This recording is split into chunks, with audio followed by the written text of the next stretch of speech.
안녕하세요. 김성수입니다. 이영빈 선생님께서 아주 발제를 잘 해주셨는데요. 저는 이제 강론하고 기초학력 보장 관련하여서 좀 이어서 말씀드리겠습니다. 여러분들 그 기초학력 보장 정책 여러분들 많이 하고 계실 줄 아는데요. 좀 이 부분부터 좀 저는 짚고 넘어가야 된다고 생각이 드는데, 우리나라 기초학력 보장의 정책은 크게 진단과 보정 이 두 단계로 진행이 됩니다.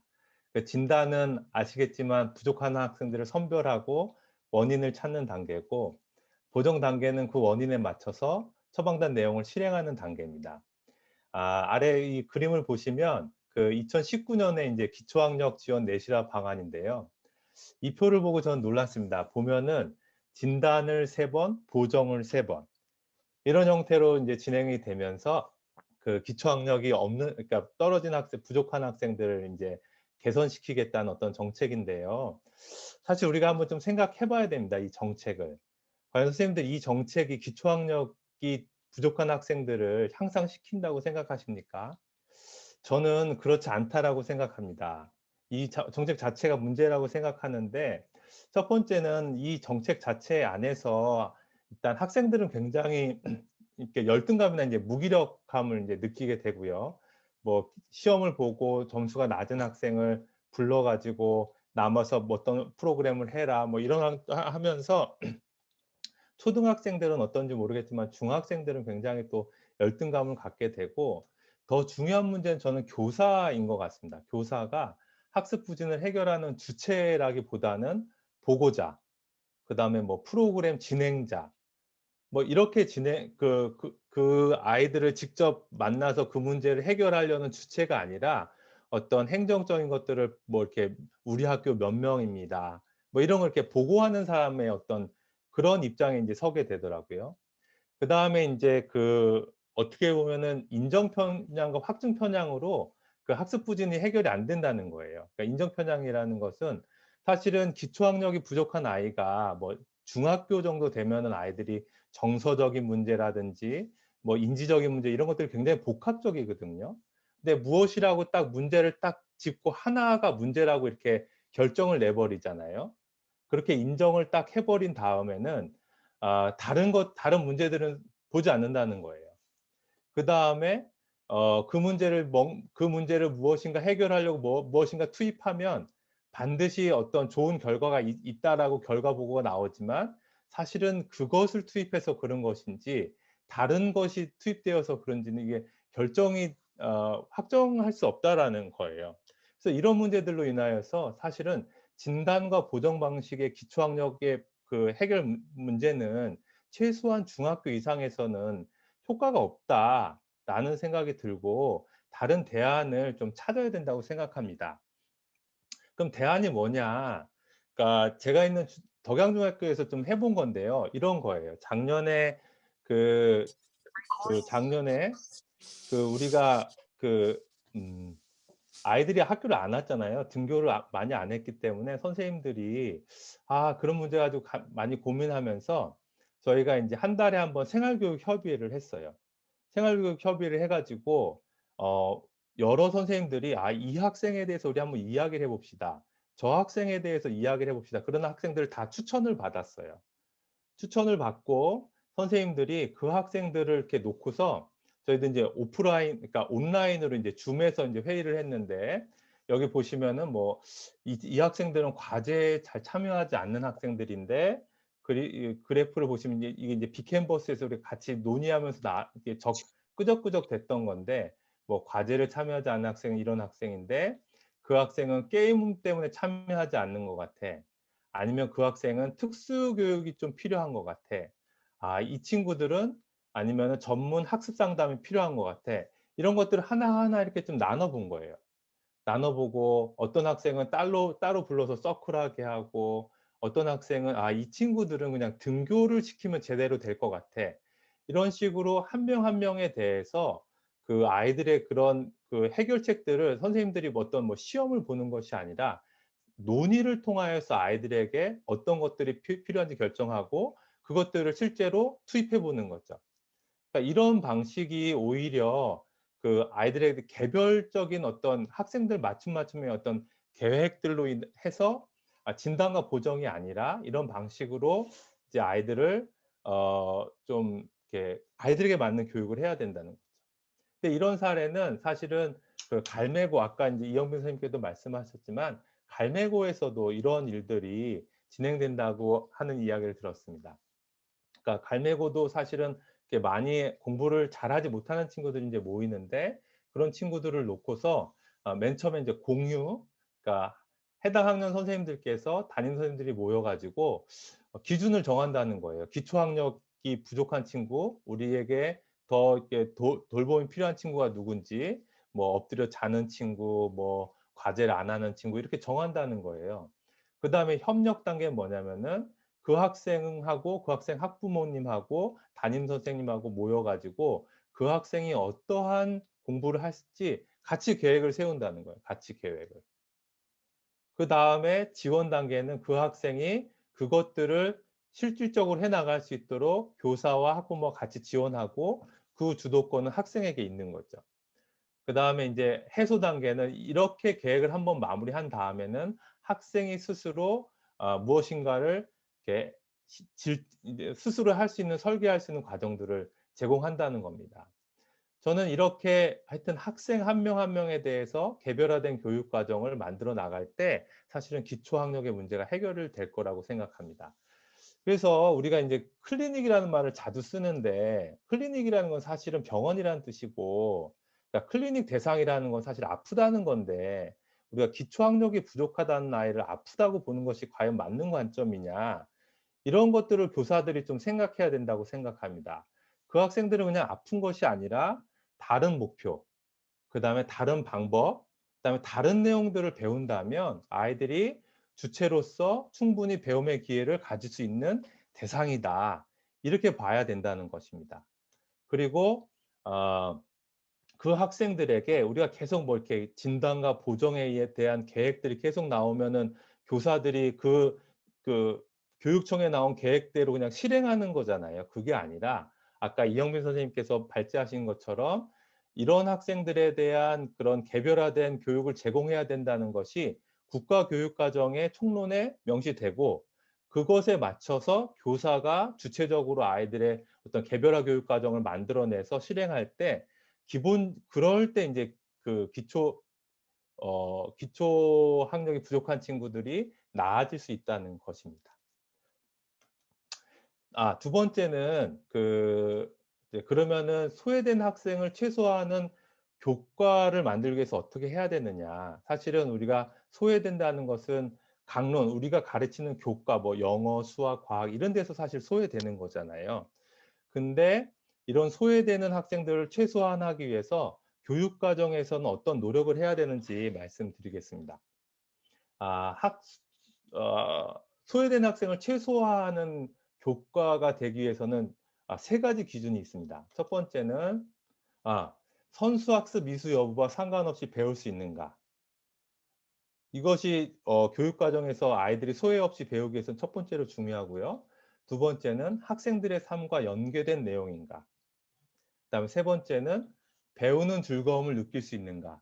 그러니까 단지 쉽다고 해 가지고 기초 학력이 부족한 학생들이 공부할 수 있는 것이 아니라 배울 수 있는 즐거움, 그것이 학문적인 즐거움이든 아이들의 자아 실현에 도움이 되든 이런 즐거움을 느낄 수 있을 때 사실은 아이들은 소외되지 않는다는 겁니다.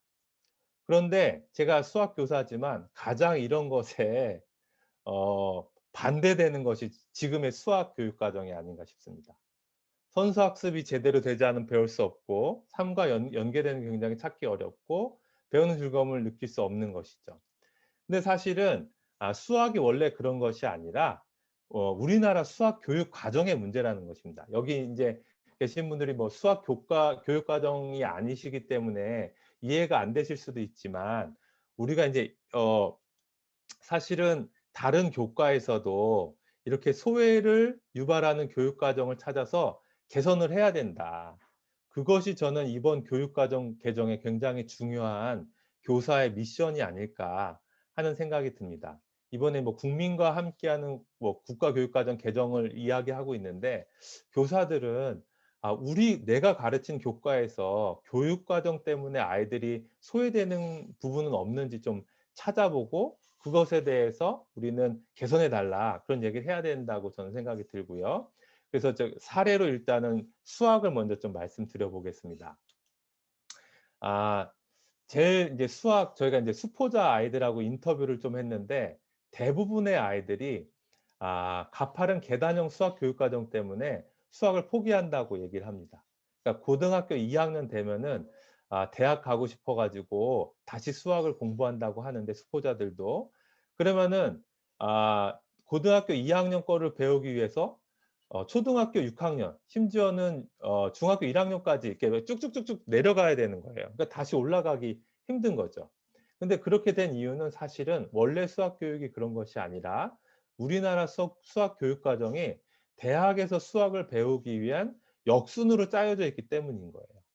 이것이 그냥 당연한 것이 아니라 대학에서 미적분을 배우기 위해서 고등학교 때는 뭐 연속과 극한 뭐 이런 거 배워야 되고 중학교 때는 1 차 함수, 2차 함수 이렇게 너무 가파른 계단형 교육 과정이 되어 있기 때문에 수학을 못 배운다는 거죠. 근데 이것이 모든 나라가 그런 건 아니라는 겁니다. 예를 들어서 독일 같은 경우에는 독일 베를린에서 가르치는 환경 수학이라는 것이 있어요. 이 환경 수학 내용을 어떤 그 환경 교사가 거기 베를린 독일에 가 갖고 이 교과서를 보고 너무 좋은 거예요. 환경도 가르칠 수 있고 초등학교 6 학년이나 중학교 1 학년 정도 수준 정도 되면은 환경에 대해서 깊이 배울 수 있는 내용들이 수학적으로 들어 있는 거죠.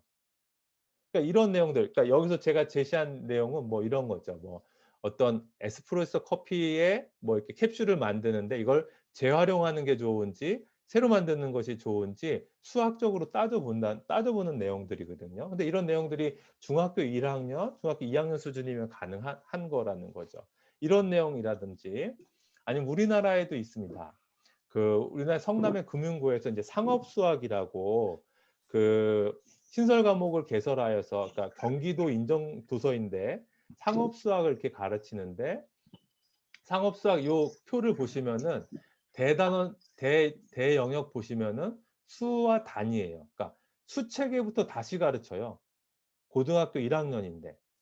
그 얘기는 그러니까 여기 있는 거부터 인제 아이들이 중학교 1 학년 그러니까 상업 고등학교에 온 친구들이 수학의 기초가 부족한 친구들이 있기 때문에 이런 것들부터 차근차근 가르칠 수 있도록 교과서를 만들고 이것을 교육 과정에 이제 넣는 거죠. 내용 자체도 굉장히 재미있어요. 뭐 아르바이트 월급을 받았는데 뭐 300,000 원인데 뭐 100,000 원짜리, 50,000 원짜리, 10,000 원짜리 어떻게 받는 게 낫느냐. 이게 약수와 배수 얘기인데 이 얘기를 고등학교 1 학년 아이들부터 다시 배우는 거죠. 아이들이 굉장히 수학 수업식을 잘 배울 수 있다라고 하더라고요. 그러니까 저희가 이런 생각을 해야 된다고 봅니다. 저는 그러니까 수학 교육 과정이 현재는 이렇게 되거든요. 그러니까 고등학교에서 아이들이 공통이든 일반 선택이든 진로 과목이든 모든 과목들이 다 이렇게 계단형으로 되어 있는데 이렇게 되어 있는 것들을 좀 이렇게 바꿔야 되지 않느냐. 그러니까 대학 가고 어떤 뭐 이런 친구들 또는 계속적으로 대학에서 미적분학을 배울 친구들에게는 계단형은 있지만 다른 진로 선택 과목에서는 초중등 수학을 개념을 가지고 뭐 상업 수학이라든지 환경 수학이라든지 도시 설계 수학이라든지 그러니까 초등학교, 중학교 성적만 가지고도 배울 수 있는 수학들이 개설이 돼야 된다는 것입니다. 이렇게 이쪽을 이러한 교육 과정이 만들어진다면 아마 수포자 문제라든지 이런 문제가 굉장히 많이 해결될 수 있을 거라고 생각이 들고요.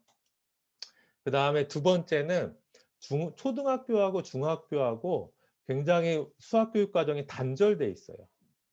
그러니까 많은 수포자 아이들이 중학교 1 학년 때 사실은 수학을 많이 포기하는데 그 이유는 갑자기 수학이 어려워져요.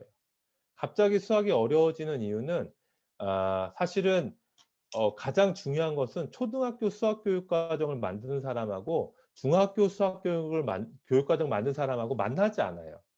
같이 협력해서 만나지 않기 때문에 서로 무엇을 서로 배우는지 잘 몰라요. 그렇기 때문에 이런 것들을 좀 해결하는 일들 그래서 초, 중, 등 교육과정 개발자가 같이 좀 만나서 문제를 만들어야 된다거나 교육과정을 짜야 된다는 건, 그러니까 이런 것들이 좀 필요하다는 것입니다. 그다음에 마지막으로 아직 여전히 여러분들 이제 교과서에 대한 이야기인데요. 그 30년간 사실은 수학 교과서가 변함이 없어요. 이게 1984년 이때 수학을 배우신 분이 여기 계신지 잘 모르겠지만 인수분해 단원 4차 교육과정 단원인데 이때의 내용이 보시면 뭐 이렇게 예시를 들고 정의를 들고 그다음에 정리를 하는 이런 방식인데 이런 방식이 시간이 없어서 2015년까지도 똑같습니다.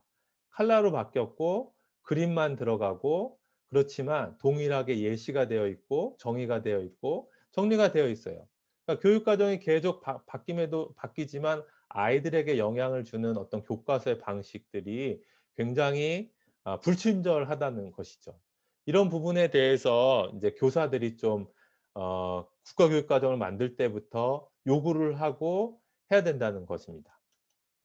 그래서 마무리를 하면 두 번째 것만 저는 좀 말씀드리고 싶은데요. 이제 내년 같은 경우에는 이제 강론 교육과정 개발이 될 것인데 우리가 사실 저는 이제 수학에 대해서 제가 수학 교사이니까 수학에 대해서 아이들이 수포자가 생기고 수학을 어려워하는 친구들이 수학을 배울 수 없는 기회를 막는 여러 가지 교육 과정의 문제들을 우리가 좀 같이 찾아보고 그것에 대해서 개선해 달라고 이야기하고 이런 것들이 굉장히 많이 필요하다고 생각이 듭니다. 그래서 앞으로 이런 운동들이 좀 일어났으면 좋겠습니다.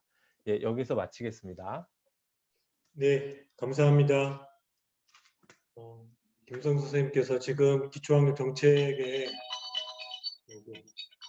제가 타임키퍼를 하다가 소리가 들렸네요. 김성수 선생님께서 우리나라 기초학력 정책이 갖고 있는 그 문제점들 좀 지적하시고요. 또 수학과 교육과정이 갖고 있는 여러 문제들에 대해서 말씀하시면서 좀 소외되는 학생이 없는 또는 최소화하는 그런 교과 교육 과정이 되려면 세 가지 기준이 필요하다. 선수학습 이수 여부와 상관없이 배울 수 있는가. 그리고 학생들의 삶과 연결되어 있는가, 연계되어 있는 내용인가. 그리고 배우는 즐거움을 느낄 수 있는가. 이 세 가지를 좀 중요 포인트로 해서 좀 교과 교육 과정을 가장 개선할 필요가 있다. 그리고 좀 일단 수학의 경우 같은 경우는 좀 계단형을 탈피해서 선수를 과목, 그러니까 선수 개념을 알지 못해도 좀 배움에 도전할 수 있는 그런 기회들이 학생들에게 좀 제공돼야 된다. 이런 말씀들, 뭐 그 이외에도 뭐 여러 다른 말씀들 해주셨는데요. 이영빈 선생과 또 김성 선생님의 두 분 발제를 좀 듣고 나서 질문이나 의견들이 있으시면 이렇게 들은 걸 좀 정리한다는 차원에서라도 한번 채팅방에 선생님들 생각들 한번 쭉 좀 써주시면 또 좋을 것 같습니다.